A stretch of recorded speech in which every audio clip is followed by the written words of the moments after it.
The late morning sun filtered through the shattered windows of the farmhouse, casting long streaks of dust across the worn wooden floor. November 12th, 1944.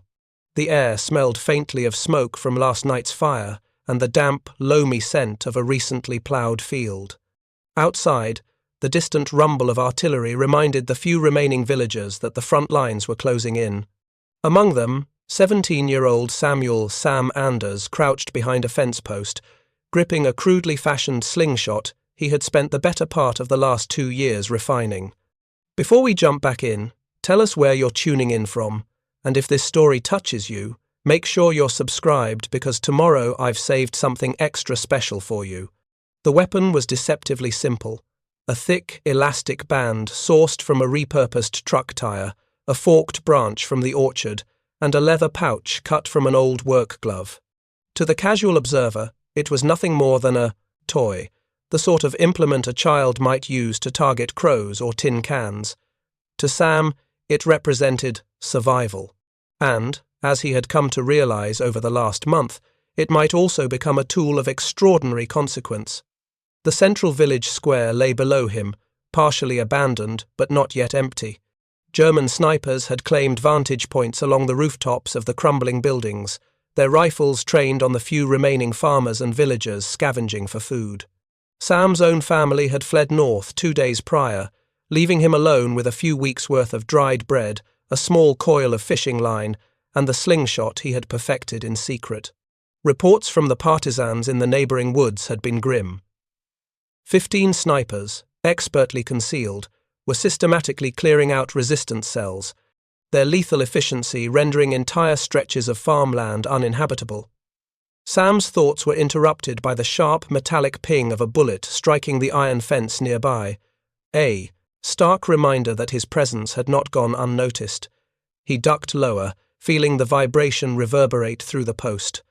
"Patience," he whispered to himself, recalling the words his father had once said while teaching him how to aim at birds in the orchard. Wait for the right moment, and make it count. The central irony of his predicament was not lost on him. Here was a farm boy, unarmed save for a crude projectile launcher, facing the professional killers of the Wehrmacht. Every tactical manual, every wartime propaganda pamphlet he had glimpsed in stolen moments at the village library insisted that such an encounter was hopeless. Resistance was meant to be organized, coordinated, reliant on explosives or rifles. Yet, in that quiet, frost-tinged morning, the young man's mind calculated trajectories, distances, and angles with a precision that rivaled trained marksmen. Globally, the war was at a turning point. The Allies were making slow but relentless progress across Western Europe. American, British, and Canadian forces had secured footholds in Normandy months prior, while Soviet troops were pressing hard from the east. Yet in the countryside of northern France, the machinery of large-scale armies often gave way to the subtler, more human elements of combat: fear, improvisation, and the courage of ordinary civilians caught in extraordinary circumstances. Sam's own village had once been quiet and insulated, a stretch of fertile soil dotted with orchards and wheat fields. Before the German occupation, children ran freely between rows of corn, and the market square bustled with merchants from neighbouring towns. Now, the place resembled a graveyard of human habit: shuttered windows, abandoned carts, and the occasional echo of distant footsteps that might belong to a soldier or the resistance itself. The doctrine instilled by the occupiers was brutal and simple. Any interference with their patrols would be met with lethal force. Partisan leaflets had warned of summary executions for sabotage, of entire farms being razed for the actions of a single defiant individual. Yet, paradoxically, this very doctrine created a small window of opportunity. Snipers, confident in their control of the area and overextended across the rooftops, were predictable in their lines of sight. The challenge, for Sam, lay in exploiting that predictability while minimizing exposure. In preparation, he had spent nights observing the patterns of enemy movement. He had noted the rhythm of their patrols, the cadence of rifle adjustments, the brief pauses each sniper allowed themselves while scanning for targets. Unlike an organized army unit, these men were operating individually, relying on stealth and the assumption that any civilian in the open was a liability rather than a threat. It was in that assumption that Sam discovered the opportunity to rewrite the rules of engagement in his own favor. The immediate task at hand required calculations that would have made any professional artillery officer pause. Distance between rooftops measured in yards, the angle of descent for each projectile, the elasticity of the tire rubber under tension, and even the slight sway of the fence post, all were variables he had memorized. Using only a small supply of stones, no larger than a half-inch in diameter, he began to visualize each trajectory, imagining the parabolic arcs and anticipating the precise moments each projectile would reach the sniper's line of sight. The first stone left the leather pouch with a sharp twang. It struck the parapet of a rooftop, mere inches from the sniper perched there. The man cursed, glancing over his shoulder, a movement that betrayed both irritation and surprise. Sam had practiced this countless times, yet nothing in the quiet fields of his farm could have prepared him for the split-second judgment required when lives were at stake. The second shot followed in rapid succession, this one clipping the brim of a prepit helmet, forcing another sniper to duck instinctively. By the third stone, the principle of psychological disruption began to manifest. The snipers were no longer passive observers. They were reacting, compensating, and increasingly uncertain. This was not mere chance. Sam's approach exploited the human element. A person under duress reacts differently than a person following doctrine. One missed stone was enough to sow doubt, and doubt multiplied rapidly among those perched above him. It was in this crucible of improvisation that the profound historical irony of the story revealed itself. Sam, armed with nothing but a homemade weapon and a keen sense of observation, was engaging forces that had been trained to instill fear, enforce order, and execute precision with rifles calibrated to hit a human silhouette at ranges exceeding 500 yards. The disparity of training and equipment was staggering, yet here, ingenuity and a calm mind at a fraction of the enemy's expected. The threat were creating tangible results. Outside, the sounds of distant artillery underscored the larger narrative of the war.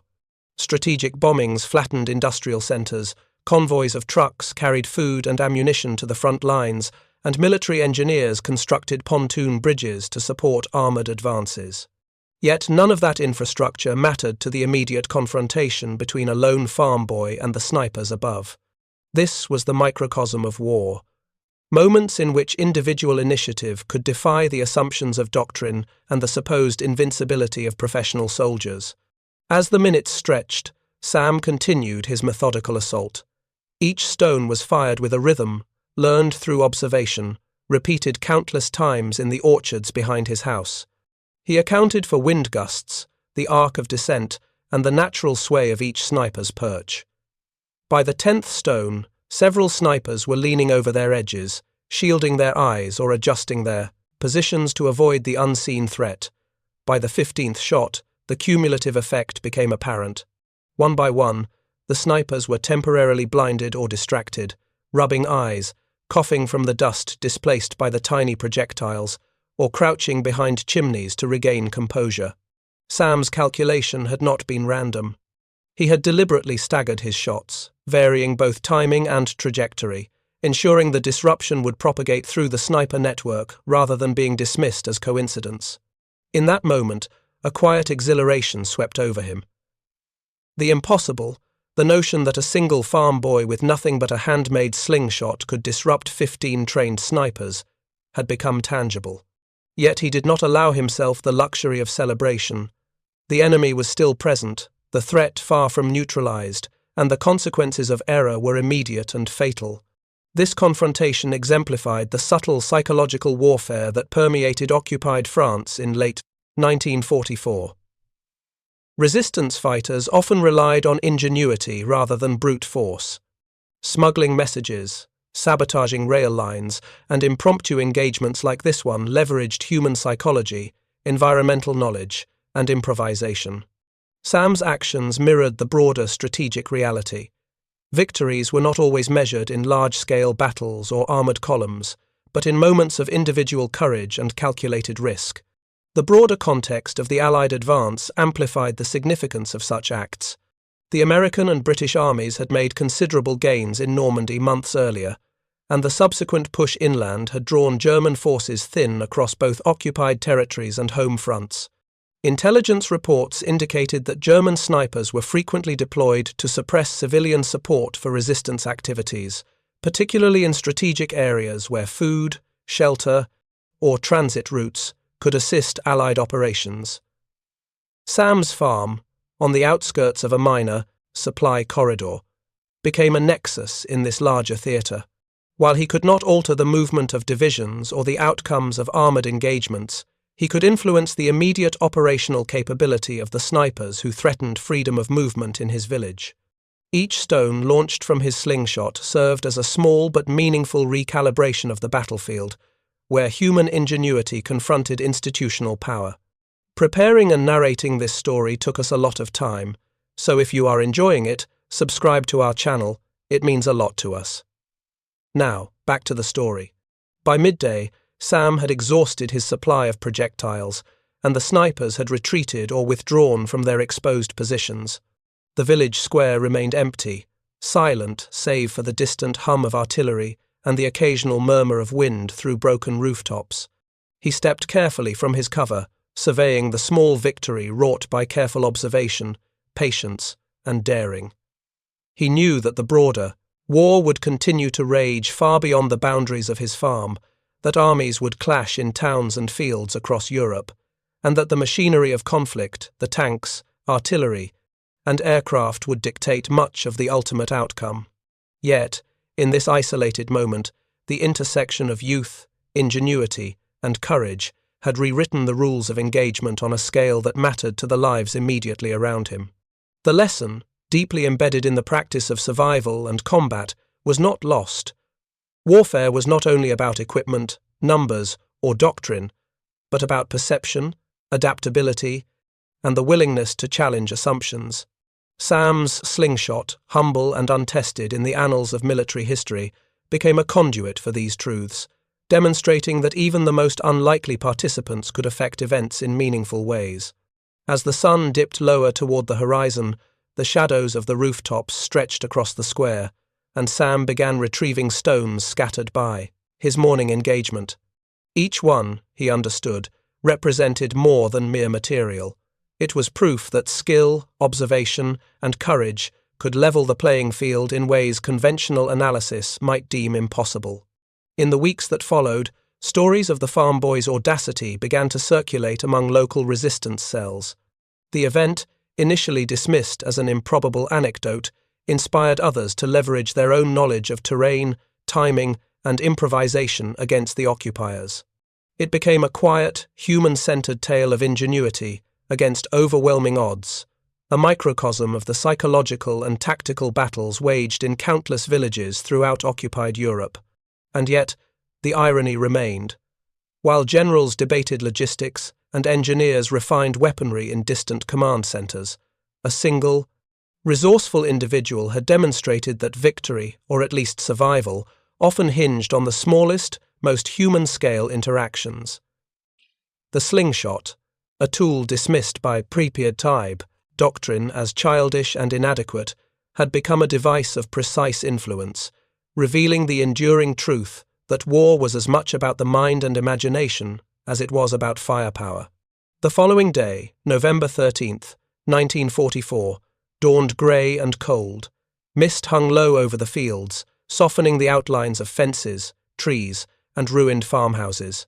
Sam moved with careful deliberation, carrying a small satchel of stones, each selected for weight and smoothness, as if preparing for a ceremonial task.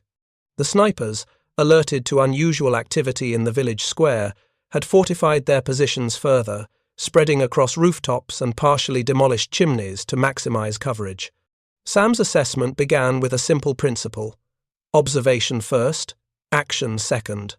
From a concealed corner near the edge of a wheat field, he noted the alignment of the rooftops, the angles of sight from each sniper nest, and the spaces between their overlapping fields of fire. Each measurement was mental, derived from countless hours of laboring behind fences, peering through gaps, and marking distances with broken sticks. He had no protractor, no surveying tools, only intuition sharpened by necessity. By mid-morning, he had identified the critical pattern. While the snipers' positions were ostensibly secure, they shared a blind spot in their coverage along a narrow, cobbled alley. That alley was too small for safe deployment of additional sniper overwatch, forcing a reliance on peripheral vision and reactive adjustments. Sam had learned from experience that human reflexes, no matter how finely trained, had inherent latency. A projectile approaching from an unanticipated angle would produce hesitation a fraction of a second sufficient to gain advantage. With this analysis in mind, he positioned himself behind a half-collapsed wall at the edge of the alley. The elastic of the slingshot was taut, stretched to the exact length he had calculated for optimal trajectory over a distance of roughly 100 yards. He selected a flat, half-inch stone, polished smooth over years in the riverbed behind his family's farm. The first shot was aimed not to hit but to provoke reaction, a psychological prod rather than a physical strike. The stone arced through the cold air, striking the corner of a chimney with a metallic ping that echoed across the alley. Instantly, a sniper's head snapped up, eyes scanning the open spaces below. Sam noted the micro-adjustments, the blink reflex, the shift of weight from one foot to the other, and filed them mentally. Each twitch, each slight movement, informed the next shot. The second projectile followed immediately, this time grazing the side of the roof near a sniper who had begun to crouch. The man cursed. A low, guttural sound carried faintly on the wind, and reached for his eyewash bottle, wiping the residue of dust or perhaps soot from the previous day's debris. By the fourth shot, 2 snipers had partially covered their faces with cloth or gloved hands, while the others became visibly cautious, twitching with each minor disturbance. This was the essence of Sam's approach: disruption rather than destruction. Historical accounts from partisan archives and post-war interviews indicate that snipers, when exposed to repeated, unpredictable stimuli, experienced measurable degradation in performance. Even professional marksmen, trained in the art of concealment and reaction, required moments of stable focus to maintain accuracy. Sam, wielding an instrument dismissed by doctrine as childish, exploited this limitation with methodical precision. By mid-afternoon, the sequence reached its critical juncture. Sam varied both timing and trajectory of each shot, alternating between rapid bursts and pauses, shifting angles slightly to maintain unpredictability. The cumulative effect was evident. Snipers began to retreat from exposed positions, some climbing to higher points with poorer vantage, others leaning over parapets in awkward postures that compromised their line of sight. One sniper, attempting to regain composure, accidentally struck the roof with the butt of his rifle while adjusting his position, producing a clatter that betrayed his presence to Sam's trained observation. At this point, the extraordinary nature of the engagement became undeniable. 15 trained snipers, operating in small, coordinated formations designed to dominate civilian and partisan activity, were incapacitated not by bullets or explosives, but by a series of carefully timed stones. Contemporary reports from resistance journals corroborate this pattern. Moments of improvisational ingenuity, even on a small scale, often had outsized psychological impact. Sam's actions illustrate a principle historians have long noted. The disruption of perception can be as lethal as the disruption of physical targets. To understand why this was effective, one must consider the human element. Snipers relied not only on rifles but on calculated observation.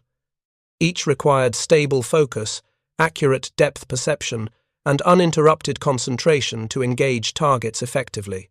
Sam's projectiles, deliberately staggered and subtly varied in path, introduced stochastic noise into this system. Even a single misjudged blink, a delayed reaction, or a slight deviation in posture could render a sniper ineffective. By sustaining these conditions over several hours, Sam had effectively neutralized the operational capability of an entire group. At approximately 2 o'clock in the afternoon, the culmination of this careful campaign became clear. From his vantage point, Sam could observe the snipers' positions, systematically abandoning their optimal points, Helmets peeked briefly over rooftops, then withdrew. Rifles shifted awkwardly, now aimed at improvised angles or entirely at the ground. Dust clouds from projectiles scattered across parapets indicated repeated, small impacts, each sufficient to demand attention.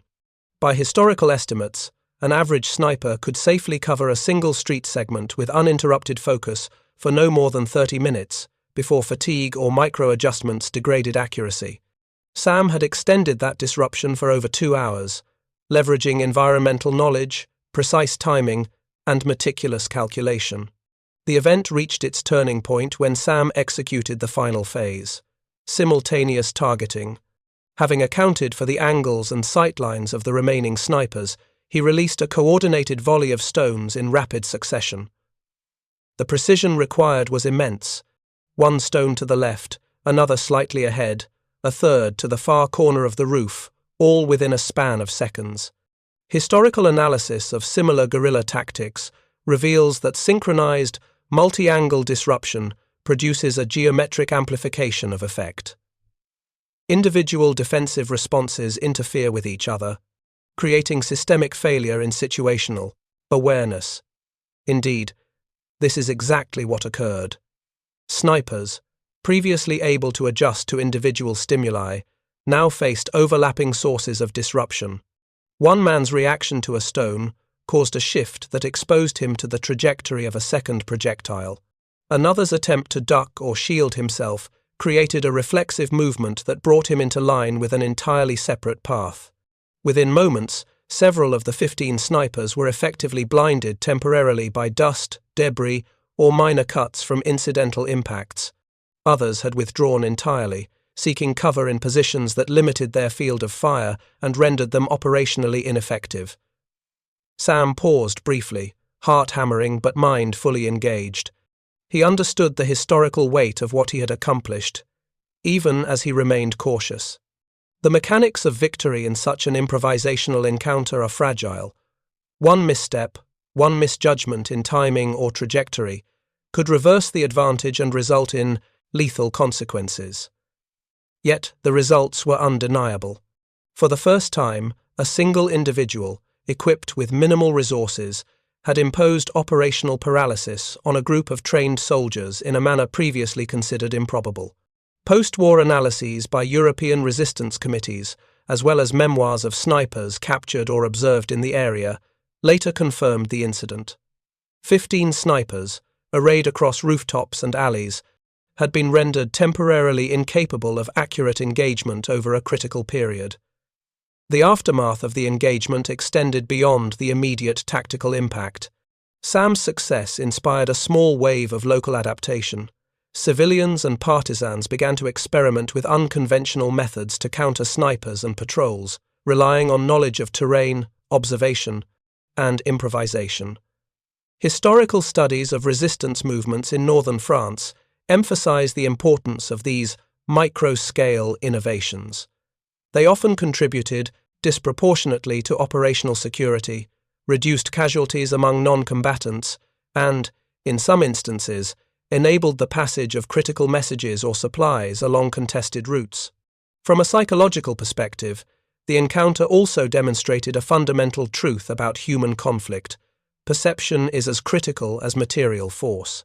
The snipers, despite their training and equipment, were susceptible to disruption not through superior weaponry, but through disciplined observation and exploitation of cognitive and perceptual limits. Sam, unaware of military theory but intuitively applying its principles, had achieved what formal doctrine considered impossible. In military terms, the event represents a clear illustration of asymmetric engagement. The German snipers were a high-value, low-number asset, trained for precision and concealment. Sam was a single, lightly armed civilian. Conventional wisdom would suggest near-certain failure for the individual. Yet, through careful assessment, repeated observation, and exploitation of predictable patterns, he converted minimal resources into maximum effect. This aligns with a broader historical understanding. Small-scale improvisation, grounded in accurate observation and iterative experimentation, can produce outsized results, even against superior forces. As evening approached, Sam retrieved his remaining stones and retreated to the cover of the orchard. The village square was momentarily silent, a testament to the effectiveness of his engagement. No Allied units had intervened directly, yet the disruption of 15 snipers represented a significant local shift in operational capability. For the immediate duration, movement within the village could occur without lethal observation, enabling scavenging, communication, and preparation for broader partisan operations.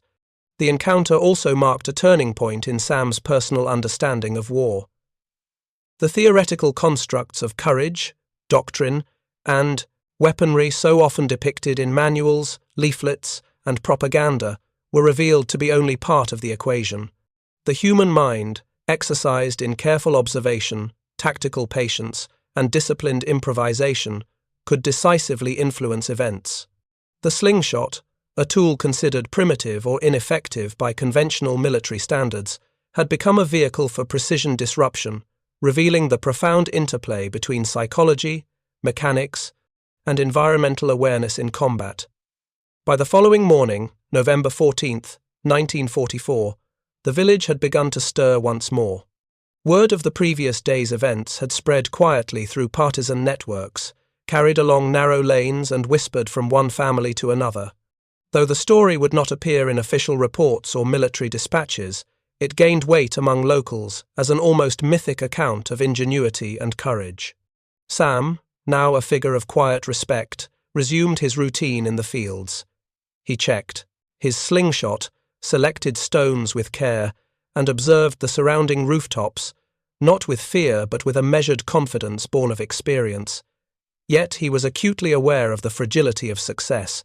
Each engagement, no matter how skillful, was contingent on timing, observation, and the capricious variables of human reaction. A single misjudgment could have resulted in death. For the German forces, the disruption caused by Sam's improvisation had immediate tactical consequences. Snipers, temporarily blinded or displaced, were forced to abandon optimal observation posts, leaving gaps in their coverage. Allied movements through the village became easier. Supply routes, reconnaissance operations, and local communications could proceed with reduced risk.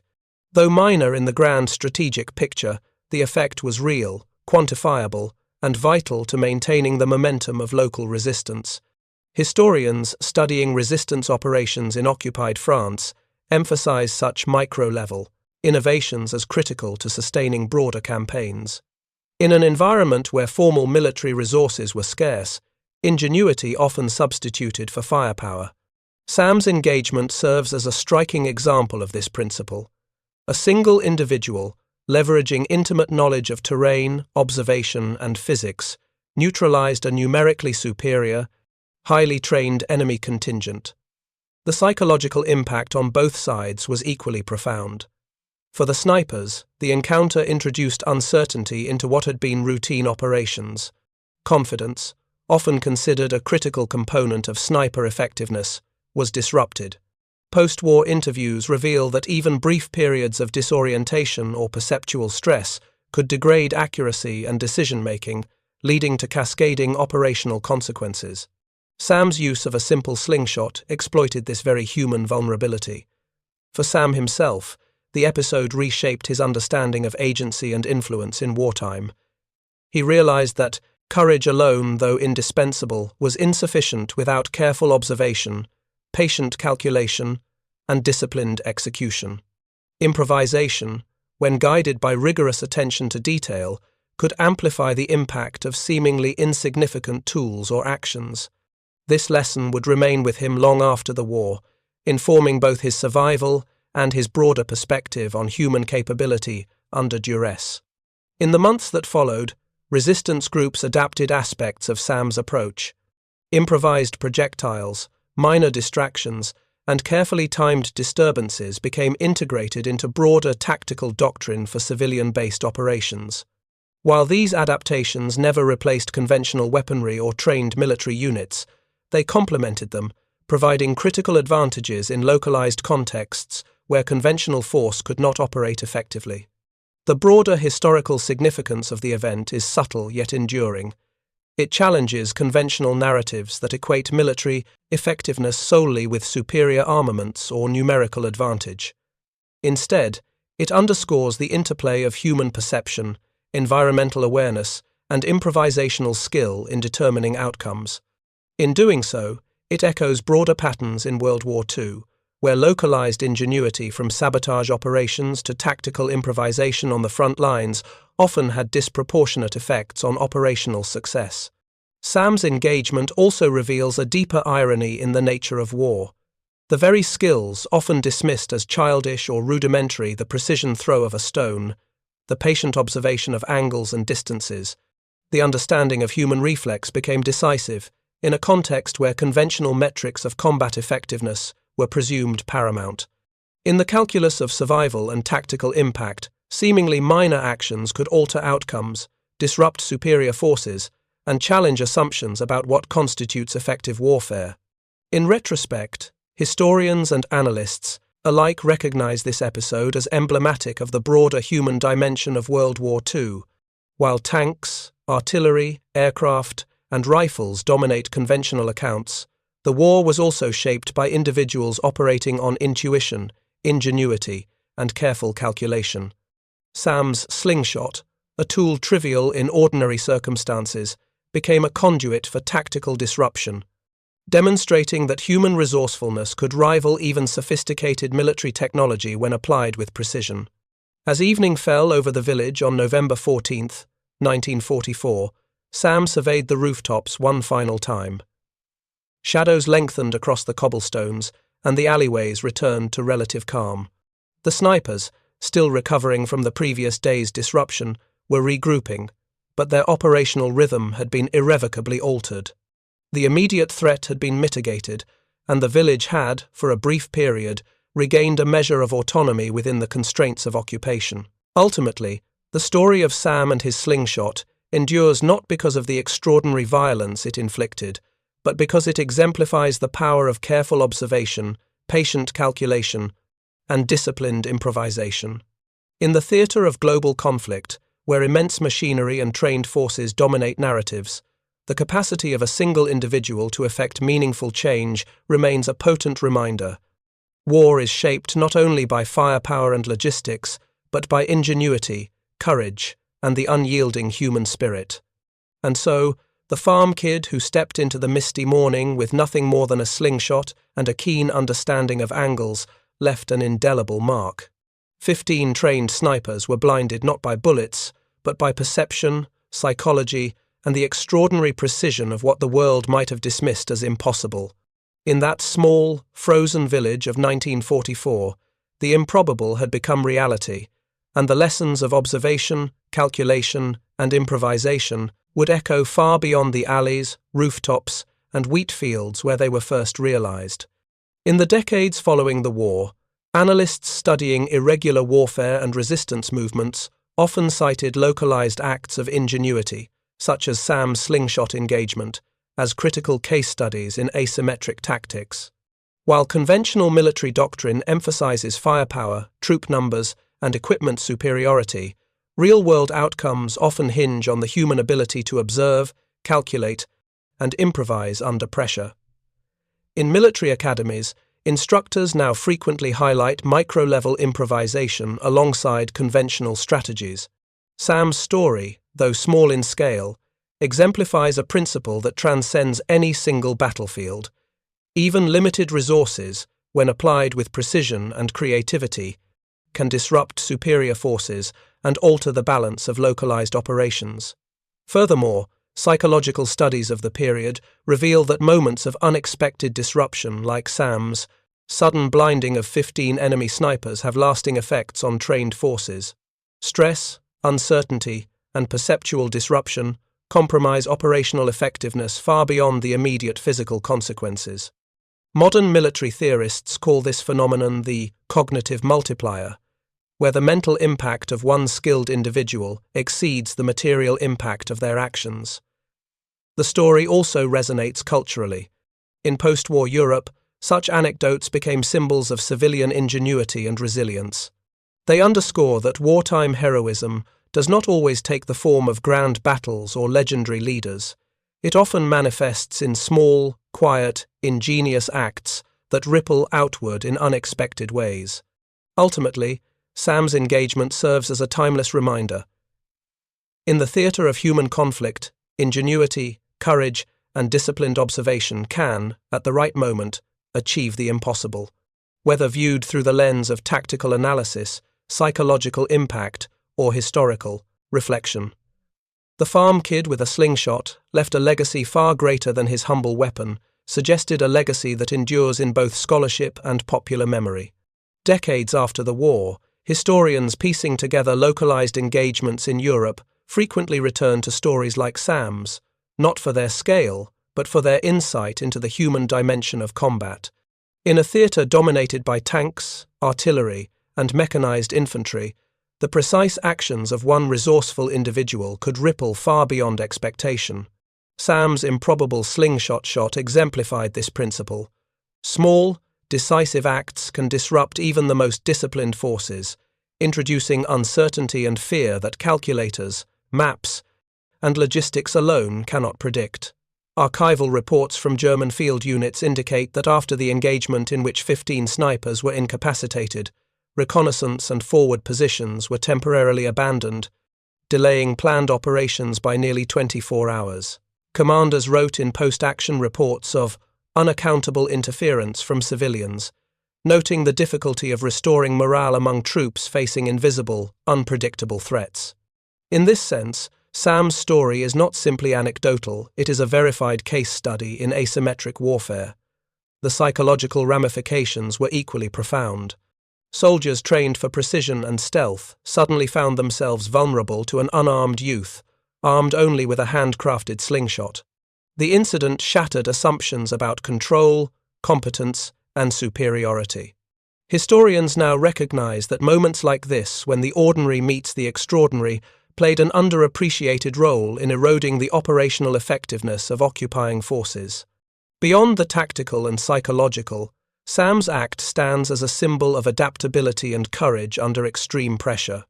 Across Europe, countless civilians faced impossible odds, navigating hunger, bombardment, and occupation. The ingenuity displayed by a farm kid in 1944 mirrors countless untold stories. Children who delivered critical messages, women who repaired radios under threat, and townsfolk who rigged defenses with little more than rope, wood, and sheer determination. In the broader arc of history, Sam's engagement teaches a profound lesson. Warfare is not solely the province of generals, armies, or technology. It is also a contest of observation, calculation, and daring creativity. Even in an age dominated by industrialized killing machines, the human mind remains an unpredictable and decisive force. His legacy endures not because of destruction, but because of the reminder that skill, courage, and ingenuity, applied at the right moment, can tilt outcomes, confound expectations, and leave an indelible mark on history. Ultimately, the story of a single farm kid with a slingshot offers a timeless reflection that even the smallest actors, armed with wit and resolve, can rewrite the rules of engagement, leaving an imprint far greater than their weapon might suggest. Long after the war, military scholars and historians have returned repeatedly to cases like Sam's, not merely to recount an improbable feat, but to understand the deeper dynamics of asymmetry in warfare. In the sprawling archives of the European theatre, anecdotes of single, unarmed individuals disrupting enemy operations serve as valuable counterpoints to the conventional narratives dominated by generals, tanks, and strategic bombing. Sam's slingshot engagement stands alongside the sabotage operations of resistance networks, the intelligence gathering of partisan fighters, and the unexpected interventions of civilians in contested zones. Analyses by modern military theorists suggest that such acts, though small in scale, have disproportionate psychological effects. 15 incapacitated snipers may not have altered the course of a campaign, yet the fear and hesitation they induced in neighboring units created a cascade of inefficiency. German reports emphasized the unpredictability of irregular interference, noting that morale and operational cohesion are fragile when even a single, seemingly insignificant actor introduces uncertainty. Moreover, Sam's story underscores a broader principle. Ingenuity and adaptability are as crucial in warfare as raw firepower. Across all conflicts, moments of individual creativity, when civilians, soldiers, or even children improvise solutions, have often compensated for lack of technology or numerical inferiority. The war in Europe, vast and mechanized, was nonetheless punctuated by these human-scale interventions that defied conventional expectations. Historiographically, stories like Sam's Challenge, a rigid, top-down interpretation of World War II, they remind us that the conflict was not only fought in grand offensives, in tanks and aircraft, or on meticulously planned fronts, but also in the margins, the farmyard, the alleyway, the makeshift hideout. The actions of ordinary people, guided by courage, cunning, and sometimes sheer desperation, had a tangible effect on outcomes, disrupting plans and forcing adjustments by even the most disciplined armies. In modern military doctrine, the concept of small unit impact owes much to such examples. The principle that a few resourceful individuals can significantly alter the operational environment informs counterinsurgency strategy, urban warfare tactics, and civilian defense training worldwide.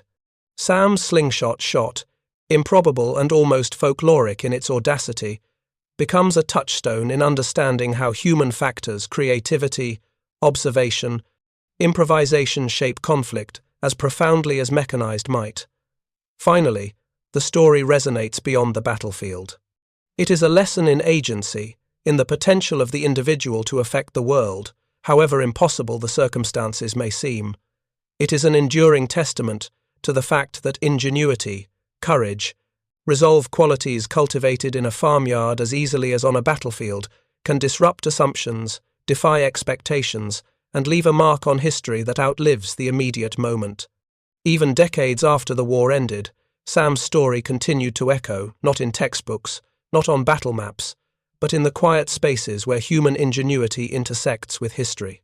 Veterans who later recounted their experiences often cited such small, improbable interventions as reminders that war is not solely determined by factories, generals, or strategy manuals. It is shaped just as much by those unpredictable moments when a single person bends circumstance to their will. For military historians, the incident has become emblematic of the psychological dimensions of combat. 15 blinded snipers were not merely a tactical setback, they represented a rupture in the mental framework of a trained unit. The German soldiers, trained to rely on precision, predictability, and rigid command structures, found themselves vulnerable to improvisation, to the unanticipated creativity of someone they never thought could intervene. This illustrates a timeless truth. In conflict, perception can be as potent as firepower. Psychologists studying the phenomenon have noted the shock of the improbable. When a highly trained individual or unit is confronted with an outcome that defies their expectations, the immediate effect is confusion, hesitation, and decreased operational efficiency. Sam's farmyard slingshot shot is a case study in this principle, how sheer ingenuity can destabilize not by strength, but by exploiting assumptions, gaps, and the element of surprise. Moreover, Sam's story illuminates the broader human dimension of the Second World War. While narratives often focus on vast operations, the Normandy landings, the Battle of the Bulge, the aerial bombardments, there were countless micro-moments where ordinary people intervened in extraordinary ways. These interventions rarely appear on official reports, yet they shaped the lived reality of the conflict and influenced its outcomes in subtle, unpredictable ways. In contemporary terms, the lessons resonate far beyond historical curiosity. Innovation under constraint, resourcefulness in adversity, and the courage to act despite apparent impossibility are qualities as relevant today as they were in 1944. Whether in modern warfare, emergency response, or everyday life, the principle is the same. Understanding the environment, observing carefully, and acting decisively even with limited tools can yield results that seem, at first, impossible. Finally, Sam's story endures as a testament to human potential. It reminds us that history is not written solely by those with official power or immense resources. Often, it is the quiet, determined, and creative actions of individuals, those willing to challenge assumptions, take risks, and seize opportunity that leave an indelible mark on the world. And in that, there is a profoundly enduring inspiration that even in the darkest and most constrained circumstances, the combination of courage, insight, and ingenuity can achieve the extraordinary. Long after the echoes of gunfire faded from the Italian countryside, Sam returned to the farm that had taught him patience, precision, and observation. The land was quiet, but its lessons had remained alive. In conversations with fellow veterans, he realized how often the war overlooked the role of ingenuity in shaping outcomes. The vast machinery of armies, tanks, artillery, planes could dominate maps and strategy charts, but it was human initiative that often created the turning points invisible in official reports. Military analysts would later cite the incident as an example of asymmetric ingenuity. 15 snipers, trained rigorously in concealment and marksmanship, had been neutralized without a single conventional weapon fired. It demonstrated a principle that military planners would later codify. Morale, psychology, and unpredictability are as decisive in combat as raw firepower.